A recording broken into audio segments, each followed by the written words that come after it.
मन की किताब। मैं इंसान हूँ।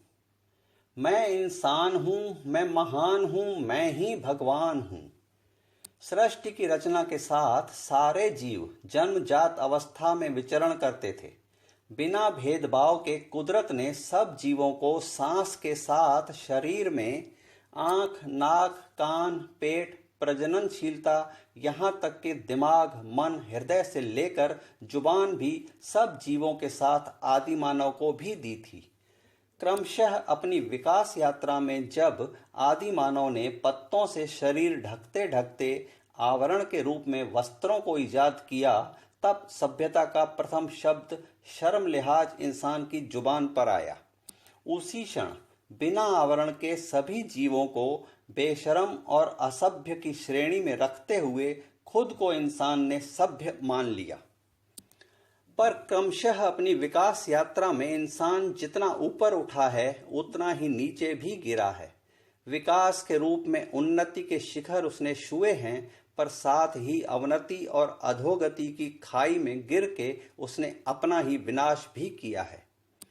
अलग अलग युग में बुराई का अंत करके अच्छाई का रास्ता बताने भगवान श्री राम और अधर्म का नाश करके धर्म की स्थापना हेतु भगवान श्री कृष्ण इंसान के रूप में ही पृथ्वी पर आए। पर क्या तब भी राम राज्य की कल्पना साकार हो पाई या धर्म की स्थापना का सपना सच हो पाया?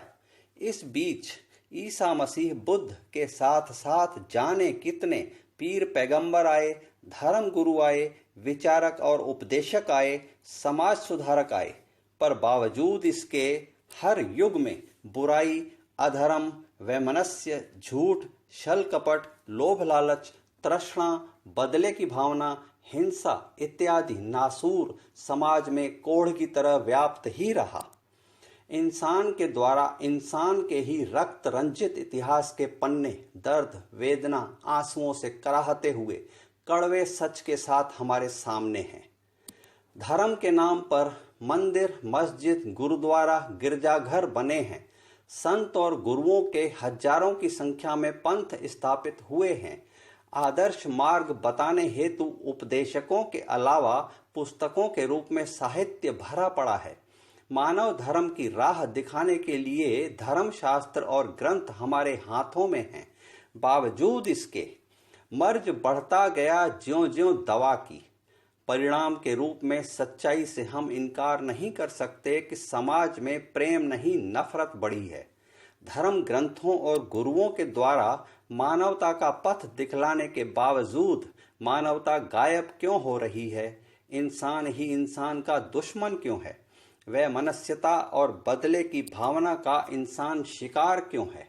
घर घर में रिश्ते टूटते हुए सामाजिकता छिन्न भिन्न क्यों हो रही है? बड़ों के मान, आदर, सम्मान की भावना लुप्त क्यों हुई है? वैभवता, संपन्नता के उजले शुक्ल पक्ष के पीछे गरीबी, भूखमरी, बेकारी, लाचारी की अमावस्या की काली रात क्यों है? अथाह स्वास्थ्य सुविधाओं के बावजूद बीमारियों के सामने इंसान लाचार क्यों है? शिक्षा के नाम पर शिक्षित इंसान का नैतिक पतन क्या हम नरी आंखों नहीं देख रहे हैं?